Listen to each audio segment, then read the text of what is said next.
ओम शांति। आज 12/5/17 डेट बहुत अच्छी है। बाबा बोले हैं आज, मीठे बच्चे, अपने इस जीवन को कौड़ी से हीरे जैसा बनाना है तो समय को सफल करो, अवगुणों को निकालो, खाने पीने सोने में समय बर्बाद मत करो।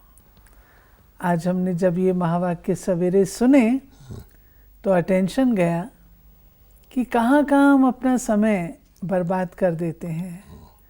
समय संगम युग का बहुमूल्य है, तो बाबा ने उस बात की आज हमको समझ दी है। भक्ति मार्ग में हम कहते थे श्वासोश्वास भगवान को याद करो, और भगवान कहता है कि सबसे छोटा समय का जो माप है वो संकल्प है, कि अपने संकल्प में ही परमात्मा की याद को बसा लो कि मैं आत्मा हूँ, परम पिता परमात्मा मेरा कंपेनियन है।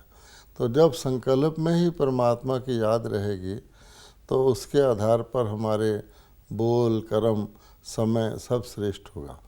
तो संकल्प, श्वास और समय, ये संगम युग की, वर्तमान समय की, जबकि भगवान अवतरित हुए हैं, सबसे अनमोल निधि है। अगर इसको ना समझकर, क्योंकि इस छोटे से पीरियड में, या तो संगम का पीरियड वैसे ही छोटा है, अब तो और भी छोटा हो गया है, फिर अपने श्वास पर भी भरोसा नहीं। मेरा जब शरीर छूट गया, मेरे लिए तो संगम युग खत्म है। तो भगवान कहते हैं इसके एक एक संकल्प का मूल्य है। अगर इसको भूलकर भगवान के बच्चे, जैसे दुनिया के लोग हैं, हमने देखा है कई भगवान के बच्चे ऐसे हैं, वो समय को बहुत मूल्य देते हैं, रात को भी उठ के तपस्या करते हैं। और कई ऐसे हैं जैसे दुनिया के लोग हैं, आज ताजमहल देखने चले गए, आज फलानी जगह साइट सीइंग चले गए, पहाड़ों पे चले गए। अब भगवान को तरस आता है कि संग साथ सारा 2 युग तुमको मौज करना है, लेकिन पढ़ाई के समय तो पढ़ाई करो ना, फिर उनकी क्या गति होगी। इस भगवान को तरस आता है, इसलिए वार्निंग दे रहे हैं। बाबा ने कहा कि भक्ति में एक शब्द यूज़ करते हैं कि भगवान के सारे रूप हैं। हाँ, इसका कारण ये है, बाबा कहते मैं बहुरूपी हूँ। आज के इस पॉइंट में, इस क्वेश्चन में 2-3 बातें हैं। एक तो ये है कि जब शिव बाबा धरा पर आते हैं तो क्या उस समय परम धाम खाली है? और दूसरा, बाबा ने कहा कि मुझे बहुत सारी सर्विस करनी पड़ती है। और तीसरा, बाबा कहते हैं कि मेरे भिन्न भिन्न रूप से जो मैं सेवा करता हूँ, बहुरूपी हूँ, तो लोगों ने समझ लिया कि मेरे सारे ही रूप जो हैं वो भगवान के हैं। क्योंकि परमात्मा आके बताते हैं कि भक्ति मार्ग में जो अर्थ का अनर्थ हुआ है या असलियत से लोग डेविएट हुए हैं, उसका भी कारण है। तो वैसे तो कह देते हैं ना ज्ञान के कारण हुए, नहीं, भगवान कहते हैं किसी न किसी शब्द के अर्थ को या किसी बात के रूप को उन्होंने परिवर्तित रूप में देख करके उसको फैला दिया है। जैसे मान लीजिए कहा जाता है जिधर देखता हूँ उधर तू ही तू है।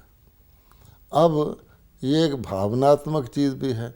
जैसे एक आशिक माशूक होते हैं, तो आशिक जहाँ भी देखता उसको माशूक नज़र आता है, लेकिन इसका ये मतलब तो नहीं है कि माशूक ही माशूक है। वो जिधर देखता हूँ उस तरफ उसको उसकी भावना आती है, उसकी फीलिंग आती है। ऐसे ही कह दिया कि मान लो परमात्मा ने, किसी ने हनुमान के रूप में भगवान को याद किया, बहुत नवदा भक्ति की। अब भगत है, वो कहता है मैं तो अपनी गर्दन काट लूँगा, हे भगवान दर्शन दो। तो परमात्मा ने हनुमान की मूर्ति में क्षणिक रूप में चेतनता डाल करके उसको दर्शन करा दिया हनुमान के, वो खुश हो गया। तो इसका ये मतलब थोड़ी कि भगवान हनुमान में है, अब भगत की भावना पूरी करने के लिए उसने कर दिया। इसी प्रकार से भगवान कहता है कि मैं परम धाम से नीचे आके ज्ञान सुनाता हूँ। अब कई भगत मुझे ऊपर याद करते हैं, ज्ञानी भी ऊपर याद करते हैं। अब कोई कहे कि भगवान यहाँ आ गया तो परम धाम में नहीं है। बाबा कहते हैं मेरी स्पीड इतनी तेज़ है, मैं जगह जगह भक्तों को भी साक्षात्कार कराता हूँ, यहाँ आके भी पढ़ाता हूँ, लेकिन परम धाम में भी मैं रहता हूँ। कोई याद करे वहाँ, मैं वहाँ पहुँच जाता हूँ।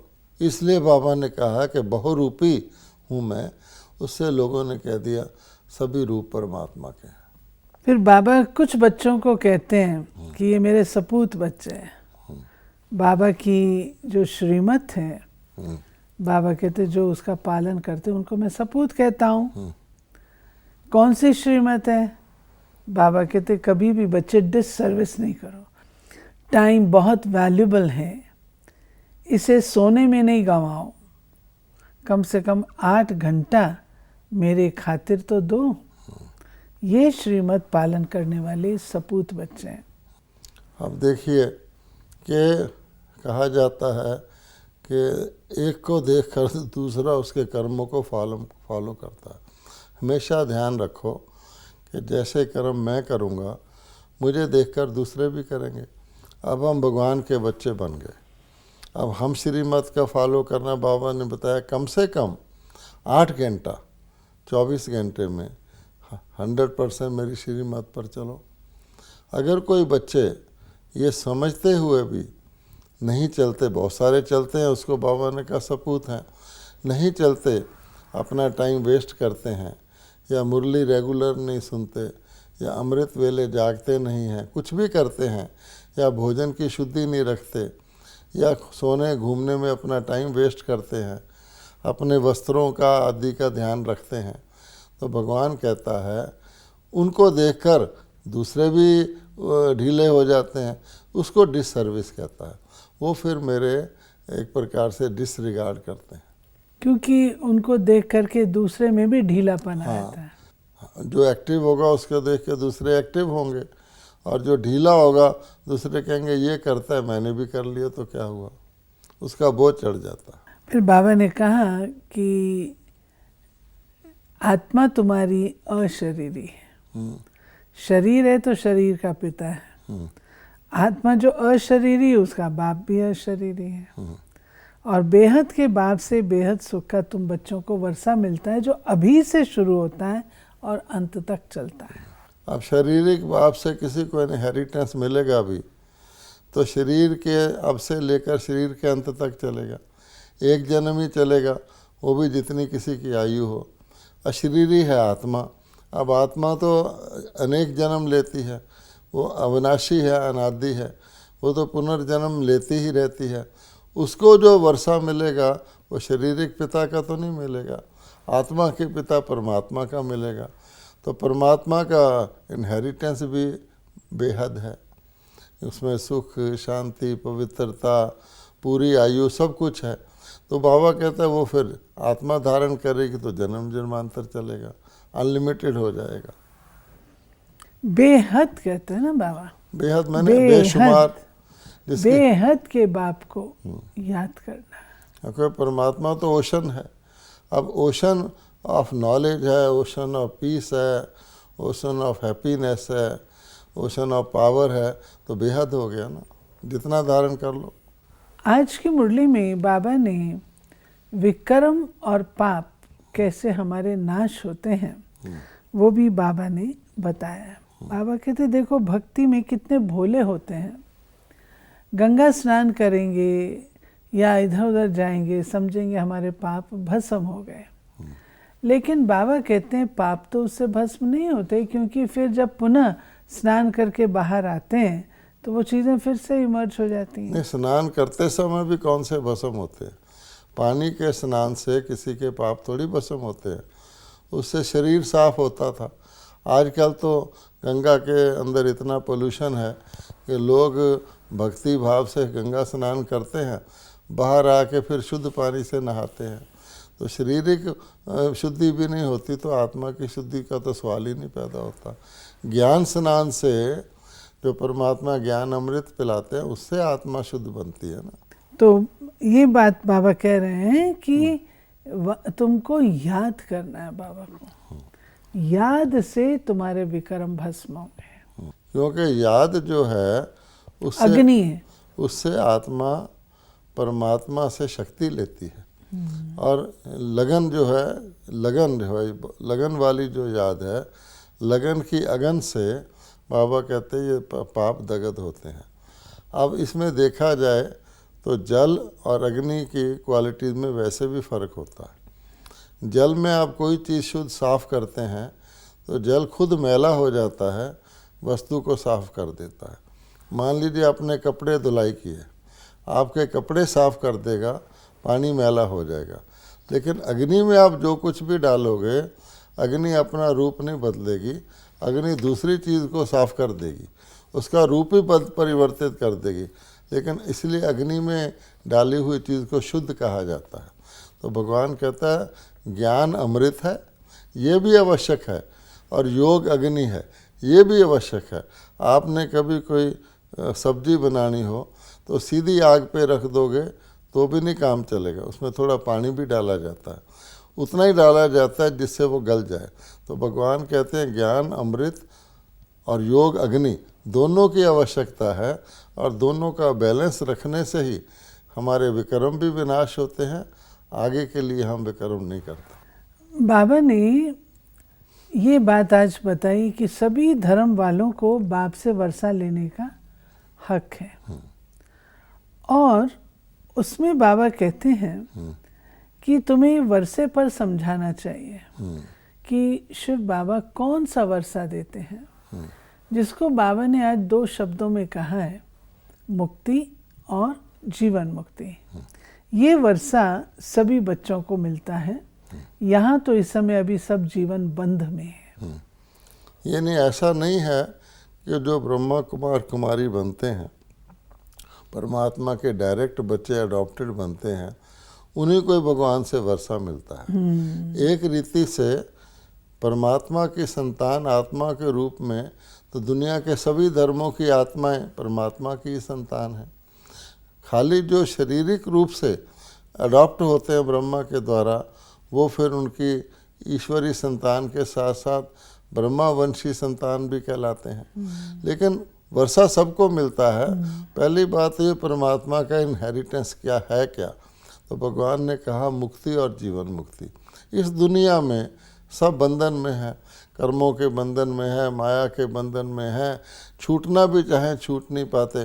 कई लोग तो इतने दुखी होते हैं, शरीर का जीवघात भी कर लेते हैं कि शायद हम छूट जाएं, लेकिन वो कर्मों का हिसाब तो साथ ही रहता है। तब भगवान कहते हैं सारी दुनिया की आत्माओं को कहो कि मुझ परमात्मा को याद करो तो मैं तुम्हें इन सब से मुक्त करूँगा। तो हर धर्म वाले को मुक्ति और जीवन मुक्ति का वर्षा मिलता ही है। हाँ, क्योंकि अगर वो मुक्त होकर परम धाम में चले जाते हैं तो अपने टाइम पर जब कोई भी धर्म की आत्मा धरती पर आती है तो शुरू में क्योंकि वो प्योर होती है तो जीवन मुक्त होती है। जीवन मुक्त का अर्थ होता है जीवन में रहते हुए हर प्रकार के दुखों और बंधनों से मुक्त। तो कोई भी आत्मा जिस वक्त भी उतरेगी तो उसके 2 भाग हो जाएंगे, एक जीवन मुक्त अवस्था, एक जीवन बंद अवस्था। तो कोई 5000 साल पूरा उतरेगा तो 2500 साल वो जीवन मुक्त, फिर 2500 जीवन बंद। कोई 1000 वर्ष इस दुनिया में आएगा तो 500 वर्ष जीवन मुक्त, बंधन मुक्त, और 500 वर्ष। इस हिसाब से हर एक को पूरा न्याय मिलता है। बाबा की मुरली में आज ज्ञान का पूरा सार है। बाबा कहते हैं कि इतने वेद शास्त्र आदि अध्ययन करते रहे, लेकिन उसका जो सार है वो 2 शब्द है, मन मना भाव। और बाबा कहते हैं मैं तुमको सब बातों का सार समझाता हूँ, और सार में यही है कि तुम मुझे याद करो तो मैं तुम्हें सब पापों से मुक्त कर दूंगा। यानी अपने आप को आत्मा समझकर, पहली बात ही है मन को मेरे में लगाओगे तो मैं तुम्हें सब पापों से, पिछले पापों से मुक्त करूँगा। फिर श्रीमद् भगवत गीता का बाबा ने वर्णन किया कि सर्व शास्त्रों में जो शिरोमणि गाई गई है वह है श्रीमद् भगवत गीता, और तुम बच्चे जानते हो उसकी महिमा क्या है। बाबा कहते हैं जिस गीता से बाबा आकर के भारत को स्वर्ग बनाते हैं उसको भी तुम जानते हो, और वो है बाबा का ज्ञान जो कि बाद में श्रीमद् भगवद गीता के रूप से द्वापर में लिखा जाता है। यानी जो ज्ञान परमात्मा ने ब्रह्मा के द्वारा डायरेक्ट सुनाया, उससे तो डायरेक्ट ब्राह्मण बने, वो जाके देवी देवता बने। और देवी देवता धर्म भी आधा कल्प चलता है सतयुग त्रेता में। बाद में जब वो देवता धर्म प्राय लुप्त हो गया, तब मनुष्यों ने गीता आदि शास्त्र बनाए। तब भी भगवाबा कहता है एक शास्त्र भारत का आदि सनातन धर्म का भगवत गीता है, उससे तो धर्म की स्थापना हुई। बाकी जितने शास्त्र तुम हो उनका तो उसको तो धर्म ग्रंथ कह ही नहीं सकते। मान लीजिए वेद हैं, पुराण हैं, उपनिषद है, रामायण है, उनसे कौन सा धर्म स्थापित हुआ? उसमें तो भगवान ने कहा ही नहीं मैंने आके ये तुमको ज्ञान दिया, योग सिखाया। और इसलिए भगवान कहता है उनको धर्म शास्त्र भी नहीं कहा जा सकता, वो तो फैलावट है। तब भगवान कहते हैं शास्त्रों में धर्म शास्त्र भारत का एक, उसके अंदर भी मिलावट करके कि श्री कृष्ण के समय में वो युद्ध दिखा दिया है, श्री कृष्ण शरीरधारी को गीता का भगवान दिखा दिया है, गीता का समय द्वापर में ले गए हैं। बहुत सारी मिलावट करके वो गीता भी एक भक्ति मार्ग की हो गई है। इसी कारण से शायद और ग्रंथ भी लोगों ने लिख दिए। बाबा कहते हैं अब उनको करेक्ट करो, जो झूठा कसम उठाते हैं ना। अब गीता में कसम उठाते हैं। मैं गीता को हाथ में लेकर भगवान को हाजिर नाजिर समझकर सच बोलने की कसम उठाता हूँ। अब पहली बात यह है कि भगवान हाजिर नाजिर है ही नहीं, तो भी कसम झूठी। गीता में लिखा भगवान अवतरित होता है तो कहीं से आता है ना। अच्छा, दूसरी बात, दोनों पार्टी से वो कसम उठवाते हैं। एक तो झूठा है ही, तो शुरू से ही कसम झूठी हो जाती है। अब दोनों आदमी कह रहे हैं मैं सच बोलूँगा गीता को उठा करके, एक तो उसमें झूठा है ही। तो इस प्रकार से झूठी कसम को भी तुम लोग करेक्ट कर सकते हो। तो फिर बाबा ने आज बताया है कि देखो बच्चे, कई लोग कहते हैं कि भाई ये व्यक्ति शरीर छोड़ा तो स्वर्ग पधारा, फिर रोते क्यों हैं? और बाबा ने कहा कि अपनी अवस्था को बहुत अच्छा रखना चाहिए, डिससर्विस नहीं करनी चाहिए। अब देखिए ना कि एक तरफ कहते हैं स्वर्ग सुधार गया या परलोक सुधार गया या स्वर्गवास हो गया, अच्छी जगह गया। यूँ तो कहते हैं भगवान हमें स्वर्गवासी बनाओ, अब वो हो गया तो रोते क्यों हो? नरक से स्वर्ग में गया ना। इसलिए बाबा कहता है फिर आत्मा तो मरती नहीं है, शरीर छोड़ा, तो इसलिए देह भान के कारण, अज्ञान के कारण रोते हैं। और अवस्था को बाबा कहता है टेस्ट तो यही होता है कि रोग शोक के समय आपकी अवस्था एक रस रहे। बाबा कहते हैं कि देखो जब मनुष्य धंधे पर जाते हैं तो पहले मंदिर में जाते समय हाथ जोड़ते हैं, और जब वहाँ से निकलते हैं लौटते समय फिर हाथ जोड़ते हैं। ये भी अच्छा है, परंतु बिना जाने। मैं इसमें बाबा ने एक ख़ास बात कही है कि जब दुकान पे जाते हैं बिजनेस में तो ख़ास ध्यान रख के हाथ जोड़ते हैं फिर जाते हैं। ऐसे ही वो दुकान खोलते हैं, अपना गला खोलते हैं, लॉकर तिजोरी, तो भी हाथ जोड़ते हैं। लेकिन बाबा ने इसमें ख़ास बात ये कही है कि जब बिज़नेस से शॉप से वापस घर जाते हैं तो हाथ जोड़ना भूल जाते हैं, क्योंकि उनको अपना घर याद आ जाता है और हाथ जोड़ना भूल जाते हैं। बाबा कहता है something is better than nothing.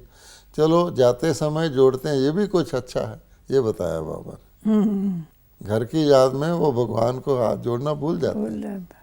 आपने देखा होगा जब तिजोरी भी बंद करेंगे, दुकान खोलेंगे तो धूप जलाएंगे, तिजोरी खोलेंगे, हाथ जोड़ेंगे, कोई देवताओं का चित्र होगा। लेकिन जब दुकान बंद करते हैं क्या उसी प्रकार से वो हाथ जोड़ते हैं? नहीं जोड़ते, उनको बस कैश पकड़ते हैं और खुशी से ताला लगा के भागते हैं। रास्ते में वो मंदिर में हाथ जोड़ना भी भूल जाते हैं। बाबा ने फिर कलकत्ते की जो काली पूजा है, उसका अर्थ ये भी निकल सकता है जो मैं बात कर रहा था कि शुरू में वो सोचते हैं भगवान को याद करेंगे तो कमाई होगी, अब बाद में सोचते हैं कमाई तो हो गई जो होनी थी, अब भगवान को याद करने की क्या ज़रूरत है, कल आएंगे फिर याद करेंगे ताकि कमाई हो जाए, है ना। कहते ना सुबह का साईं बेड़ा बनने लाएं, कोई ऐसा गंड का गूढ़ा गाहक दिलाएं जो मेरी पूरी अच्छी कमाई करवा दे। तो लोभ के वश ये कर रहे हैं। बाबा ने कलकत्ते में काली पूजा के विषय में कहा हाँ कि बंगाली लोग की रस्म रिवाज अपनी होती है, ब्राह्मणों को भी मछली ज़रूर खिलाते हैं। बाबा कहते हैं अभी तो तुम बन रहे हो वैष्णव और प्रैक्टिकल तुम जा रहे हो विष्णुपुरी में। अब देखिए कि देवताओं हैं, सबसे ज़्यादा पूजा देवियों की बंगाल में होती है। शक्तियों की पूजा के लिए बंगाल मशहूर है। और आप जानते हैं कि 3 बड़ी देवियाँ, सरस्वती विद्या की देवी, श्री लक्ष्मी धन की देवी, दुर्गा शक्ति की देवी, ये सब देवी रूप में दिखाए गए हैं। अब बंगाल में देवियों की पूजा बहुत होती है और भारत सारे में भी 2 बार देवियों के नवरात्रे मनाते हैं, लेकिन बंगालियों की रस्म अलग है। वो मछली को तो सारे बंगाली खाते हैं, तो जो पूजा करने वाला ब्राह्मण है उसको भी मछली दान में देते हैं, देवियों के आगे भी मछली रखते हैं। तो विचित्र बात हो गई नहीं, कहाँ वैष्णव देवी देवता। एक देवी का नाम भी वैष्णो देवी है, लेकिन वो अपना जो उनकी रस्म है विचित्र तरह की वो करते हैं, इनका उनको पता भी नहीं लगता। फिर बाबा ने देवियों में जगदम्बा जो ज्ञानेश्वरी है, वहीं पे राजेश्वरी श्री लक्ष्मी बनती है, उसका भी बाबा ने वर्णन उन लोगों किया। को ये पता ही नहीं है कि जगदम्बा ही ज्ञान धारण करके श्री लक्ष्मी बनती है। कहा जाता है ना, नर से श्री नारायण, नारी से श्री लक्ष्मी। सत्यनारायण की कथा जो परमात्मा ने सुनाई, जिसको अमर कथा भी कहते हैं, कि पार्वती को सुनाई, देवियों को सुनाई ना, उससे जाके वो बनती हैं। तो भगवान कहता है कि वो ये भी नहीं जानते कि जगदम्बा ही जो संगम युग पर जगदम्बा बनती है, वही जाके सतयुग में श्री लक्ष्मी बनती, ज्ञानेश्वरी से राजेश्वरी। बाबा हम बच्चों को हर बात की वेस्टेज को रोकने के लिए समझाते हैं, और आज बाबा ने धन के ऊपर कहा है कि बच्चे तुम्हें अपना जो धन है उसकी कदर होनी चाहिए। एक एक पैसा तुम्हारा हीरे के समान है, और जो तुम्हारा बचे उससे तुम ईश्वरीय सेवा करो, सेवा में लगाओ। बड़े बड़े हॉस्पिटल जैसे खोलते हैं, ऐसे तुम भी रूहानी हॉस्पिटल खोलो, क्योंकि ये जो हॉस्पिटल है ये 2500 साल के लिए तो क्या, पूरे कल्प के लिए भाग्य बनाने के निमित्त बन जाता है। ये निरोगी बनाता है ना, आत्मा को निरोगी बनाता है। बाकी अस्पताल तो शरीर के रोग को दूर करते हैं। तो ये रूहानी हॉस्पिटल खोलने में अगर तुम्हारे पास जितना भी धन है बचा के लगाओगे, या खुले हुए हॉस्पिटल में सहयोगी बनोगे, तो तुम्हारा पाई भी जो है सफल होगी और हीरे तुल्य बन जाएगी। तो रहम दिल बनना है, ये तभी हो सकता है जब अंदर में संसार के प्रति रहम हो। बाबा कहते पहले तो अपने ऊपर रहम करो, चैरिटी बिगिंस एट होम। अपने ऊपर रहम का मतलब है समय को पहचानो, समय के मूल्य को पहचानो, और संगम युग में जैसे ब्रह्मा बाबा कराते हैं उसको फॉलो करो। वरदान है ज्ञान गुण और शक्तियों रूपी खजाने द्वारा संपन्नता का अनुभव करने वाले संपत्तिवान भाव। 3 खजाने हैं। सदा संपन्न अर्थात संतुष्ट रहते हैं, जो उनके पास अप्राप्ति का नाम निशान नहीं रहता, हद के इच्छाओं की अविद्या हो जाती है, वो दाता होते हैं। स्लोगन है, मोहब्बत में सदा लवलीन रहो तो मेहनत का अनुभव नहीं होगा। जहाँ पर मोहब्बत होती है वहाँ मेहनत महसूस ही नहीं होती। जैसे माता का छोटा बच्चा होता है, उसके लिए सारी रात जागती है, लेकिन माता को कभी महसूस नहीं होता कि मैं सारी रात जागी, क्योंकि बच्चे से उसका इतना स्नेह होता है। राइट। ये थी बाबा की आज 12/5/17 की मुरली में हमने श्रीमत को लिया, कैसे हमें अपने जीवन को कौड़ी से हीरे जैसा बनाना है और अपना सब कुछ सफल करना है।